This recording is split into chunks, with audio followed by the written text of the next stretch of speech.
ከየት መጣ ሳይባል ድንገተኛ የስሜት መረበሽ ወይም የውጥረት ስሜት ተሰምቶ ያውቃል? ወይም ደግሞ ካናገርካት ረጅም ጊዜያት ያለፋትን ሴት በህልም አይተህ ወዲያውኑ እንደነቃህ ብዙም ሳይቆይ በዚያው ዕለት ከዚያች ሴት ስልክ ተደውሎልህ ወይም መልእክት ደርሶ ያውቃል? ሁላችንም እንደዚህ አይነት ያልተጠበቀ አጋጣሚ ገጥሞን ያውቃል። እናም እውነተኛው ጥያቄ ይህ ዝም ብሎ አጋጣሚ ነው ወይስ ድንገት የመጣ ዕድል ነው? ወይስ ደግሞ አእምሮህ ከዚያ ያለፈ ጥልቅ የስነ ልቦናና የኒውሮ ሳይንስ መልእክት እየተቀበለ ነው? በዚህ ቪዲዮ ከነዚህ ቅጽበቶች በስተጀርባ ያለውን ሳይንሳዊና ስነ ልቦናዊ እውነት በጥልቀት እንመረምራለን። አንዲት ሴት በሐሳቧ ሙሉ በሙሉ አንተን ስታስብ በስውር የምትልካቸውንና በአንተ አካል ላይ የሚታዩትን 5 ጥልቅ ምልክቶች እናያለን። ነገር ግን ቆይ፣ ይህ ስለ አጉል እምነት፣ ስለ ኮከብ ቆጠራ ወይም ስለ ተረት ብቻ አይደለም። ከስሜታዊ ቴሌፓቲ እና ከድብቁ አእምሮ ንቅናቄ በስተጀርባ ወዳለው የአእምሮ ሳይንስ፣ የረቂቅ ሞገዶችና የኳንተም ስነ ልቦና ንድፈ ሐሳብ ውስጥ ዘልቀን እንገባለን። የዚህ ቪዲዮ ማጠቃለያ ላይ አንዲት ሴት ሙሉ ትኩረቷንና ስሜቷን በአንተ ላይ ስታደርግ አካልህና አእምሮህ ለምን እንደዚህ አይነት ምላሽ እንደሚሰጡ በጥልቀት ትረዳለህ። ምክንያቱም ነገሩ እንዲህ ነው። የስነ ልቦናና የኒውሮ ሳይንስ ጥናቶች እንደሚያስረዱን የሰው ልጅ እኛ በቀላሉ ልንረዳው ከምንችለው በላይ በሆኑ ረቂቅ የስሜትና የአእምሮ ደረጃዎች የተሳሰረ ነው። እኛ የሞገድ መቀበያ ፍጥረታቶች ነን። እናም የአንዲት ሴት ሐሳብና አእምሮዊ ትኩረት በአንተ ላይ በተደጋጋሚ ሲያርፍ ያንተ ድብቅ አእምሮ ያንን የሐሳብ ሞገድ አየር ላይ እንደ ሬዲዮ ሞገድ መቅሰም ይጀምራል። ስለዚህ ወደ እያንዳንዱ ጥልቅ ምልክት እንግባ። ምልክት ቁጥር 1፣ ድንገተኛ የስሜት መለዋወጥ። ይህንን በአይነ ህሊናህ አስበው። ሙሉ በሙሉ የተለመደና ሰላማዊ ቀን እያሳለፍክ ነው። በስራ ላይ አተኩረሃል። ምንም አይነት አስከፊ ወይም ደግሞ ልዩ ነገር አልተፈጠረም። ከዚያም ከየት መጣ ሳይባል ከፍተኛ የሆነ የደስታ ስሜት ወይም ያልተጠበቀ የትዝታ ስሜት ይሰማሃል። ወይም ደግሞ ድንገተኛ ሐዘን፣ የጭንቀት ወይም ደግሞ የውስጥ ስጋት ሊሆን ይችላል። ልታስረዳው አትችልም። በዙሪያህ ባለው አካባቢ ላለው ስሜት መለዋወጥ ምክንያት የሚሆን ምንም አይነት ምክንያታዊ መነሻ የለም። በስነ ልቦና ደረጃ ይህ ብዙ ጊዜ የከፊል ንቁ አእምሮ ደጋፊ ስሜት ይባላል።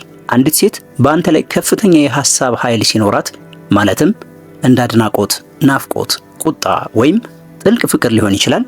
እሱ በአእምሮህ ክፍሎች ውስጥ የስሜት ማስተጋባት ያመጣል። የሰው ልጅ አእምሮ ሚረር ኒውሮንስ ወይም አንጸባራቂ ነርቮች አሉት። እነዚህ ነርቮች የሌሎችን ሰዎች ስሜት በሩቅ የመረዳትና ያንን ተቀብለው ወይም ኮፒ አድርገው የማንጸባረቅ ተፈጥሯዊ ብቃት አላቸው። አካልህ ከአቅራቢያ ካለ ቦታ ካልመጣ የስሜት ሞገድ ላይ አየር ላይ ያለ መልእክት እየተቀበለ ነው። ይህ ድንገተኛ መለዋወጥ ከተሰማህ ራስህን እንዲህ ብለህ ጠይቀው፣ አሁን በዚህ ሰዓት ስለኔ አብዝታ የምታስብ ወይም በሐሳቧ የምታውጠነጥነኝ ሴት ትኖር ይሆን ብለህ አስብ። ምክንያቱም በአብዛኛው በአንተ ውስጥ ባልተጠበቀ ሁኔታ ከተሰማህ እሷ ያንን ስሜታዊ ሞገድ በከፍተኛ መጠን እየላካቸው ነው። ሁለተኛው ምልክት ያልተጠበቀ ግልጽና ሕያው ህልም ነው። ትተኛለህ፣ እናም እጅግ በጣም እውነተኛ የሆነ ህልም ታያለህ። በህልም ውስጥ አንድ ሴት ታያለህ። እናም ህልሙ በጣም ግልጽ ከመሆኑ የተነሳ ስትነቃ በእውነት ከሷ ጋር ጊዜ እንዳሳለፍክና እንደተነጋገርክ ያህል ይሰማሃል። ነገር ግን ዋናው አስደንጋጭ ነገር ይህች ሴት በአብዛኛው በየቀኑ የምታሰባት ወይም በቅርብ የምታገኛት ሴት አይደለችም። የቀድሞ ፍቅረኛህ፣ የቆየች ጓደኛህ ወይም ላለፉት ረጅም ጊዜያት ያላየሃት የሥራ ባልደረባህ ልትሆን ትችላለች። ይህ ለምን ይሆናል? በኒውሮ ሳይንስ ጥናት መሰረት በጥልቅ እንቅልፍ ወቅት የአእምሮአችን ሞገዶች ወደ ቴታና ዴልታ ደረጃዎች ይወርዳሉ። በነገራችን ላይ በዚህ ወቅት ንቁ አእምሮአችን አርፎ ተኝቷል። ከፊል ንቁና ድብቁ አእምሮአችን ግን በሰፊው ይከፈታል። በስነ ልቦና ይህንን እንደ የጋራ ድብቁ አእምሮ ቁርኝት አድርገን እንቀበለዋለን።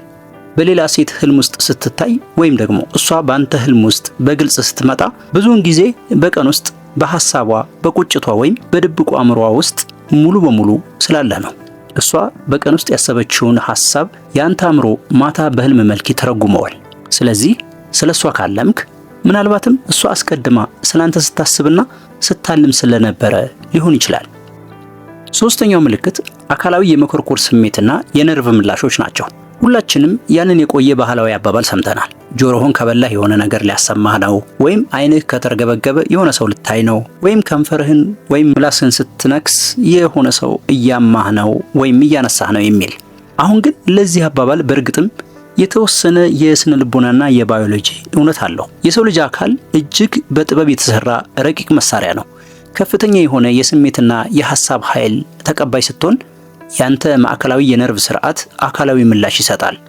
ያ ድንገተኛ የጆሮ መኮርኮር ስሜት፣ የአይን ሽፋሽፍት መርገብገብ ወይም ደግሞ ልታስረዳው የማትችለው በጀርባ በኩል አልፎ ጸጉርህን የሚያቆመው የብርድ ስሜት ያ አካላዊና ስነ ልቦናዊ ምልክት ነው።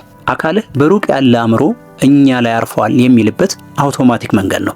በስነ ልቦና ደረጃ ይህ የሆነበት ምክንያት እኛ የማህበረሰባችንን እና የሰዎችን ትኩረት አብዝተን እንድንረዳ ሆነን የጎለበትን ማህበራዊ ፍጥረታት ስለሆንን ነው። አንዲት ሴት ስለ አንተ የምታወራ ከሆነ ወይም በሐሳቧ አብዝታ የምታስብህ ከሆነ አካልህ ውጥረት ይሰማዋል። የሰውነትህ ሙቀት ድንገተኛ መለዋወጥ ያሳያል። ይህ አካላዊ ላልሆነ መነሻ የሚሰጥ በጣም እውነተኛ አካላዊ ምላሽ ነው። አራተኛው ምልክት ግጥምጥሞሽ ነው። ሶፋ ላይ ተቀምጠሃል። እናም ድንገት ላለፉት 2 ሳምንታት ወይም ወራት ያላናገርካትን ሴት ጓደኛህን ታስባለህ። ስልክህን ታያለህ። ከ2 ሰከንድ በኋላ ይደወላል ወይም የመልእክት ድምጽ ይገባል እና ማን ይመስልሃል? ያቸው ያሰብካት ሴት ነች። ይህ ዝም ብሎ አጋጣሚ ነው? ታዋቂው የስነ ልቦና ምሁር ካርል ዩንግ ይህንን ሲንክሮኒሲቲ ወይም ትርጉም ያለው ግጥምጥሞሽ ሲል ይጠራዋል። በስነ ልቦና ይህንን የሞገድ ቁርኝት እንለዋለን። ማለትም ከሷ ጋር በአንድ አይነት የሞገድ ርዝመት ላይ እየሰራህ ነው ማለት ነው። ይህ ምናልባት እጅግ ኃይለኛው ምልክት ነው። ምክንያቱም ሁለታችሁም በዚያችው ቅጽበት በአንድ ላይ እንድትገናኙ ይጠይቃል። የአንደኛችሁ ምልክቱን ይልካል፣ የሌላኛችሁ ደግሞ ይቀበለዋል። በፍቅር ግንኙነት ውስጥ ከሆናችሁ ይህ በድብቁ አእምሮ ደረጃ ከሷ ጋር እጅግ በጣም የተሳሰራችሁ መሆናችሁን የሚያሳይ ምልክት ነው። የሐሳብ ዘይቤያችሁ እስከሚጣጣም ድረስ በጥልቅ መቆራኘታችሁን ያሳያል። አምስተኛው ምልክት የማህበራዊ ገጽና የአይን ቀጥተኛ ፍለጋ ነው። አንዲት ሴት ስለ አንተ አብዝታ እያሰበች ከሆነ ያ ሐሳብ በአካል ወይም በማህበራዊ ገጾች ላይ መፍሰሱ አይቀርም። በማህበራዊ ገጾች ላይ ድንገት ያላሰብካቸው የቆዩ ፎቶዎች ላይ ላይክ ሲደረግ ወይም በየቀኑ የምትሰራቸውን የስታተስ ወይም የስቶሪ የመጀመሪያ ተመልካች ሆና ስታገኛት ይህ አጋጣሚ አይደለም። የአእምሯችን ሬቲኩላር አክቲቬቲንግ ሲስተም የሚባለው ክፍል ትኩረታችን ያረፈበትን ነገር ብቻ እንድንፈልግ ያስገድደናል። እሷ ስላንተ ስታስብ አእምሮዋ ያንተን ስምና ምስል ፍለጋ በማህበራዊ ሚዲያ ገጾች ላይ ያሰማራታል። በስነ ልቦና ደረጃ ይህ የዲጂታል ናፍቆት ምልክት ይባላል። እሷ በአካል ልታናግርህ ባትደፍርም እንኳን አእምሮዋ ያንተን መኖር በፍለጋ ያስሳል። እንግዲህ አንዲት ሴት ስለ አንተ እያሰበች መሆኑን የሚያሳዩ ዋና ዋና የስነ ልቦና ምልክቶች እነዚህ ናቸው። ነገር ግን ብዙዎቻችሁ እዚህ ድረስ ያላችሁት ለዝርዝሩ ብቻ አይደለም። እዚህ ያላችሁት ይህ ስሜት ቀደም ብሎ በህይወታችሁ ውስጥ ስለተሰማችሁ ነው።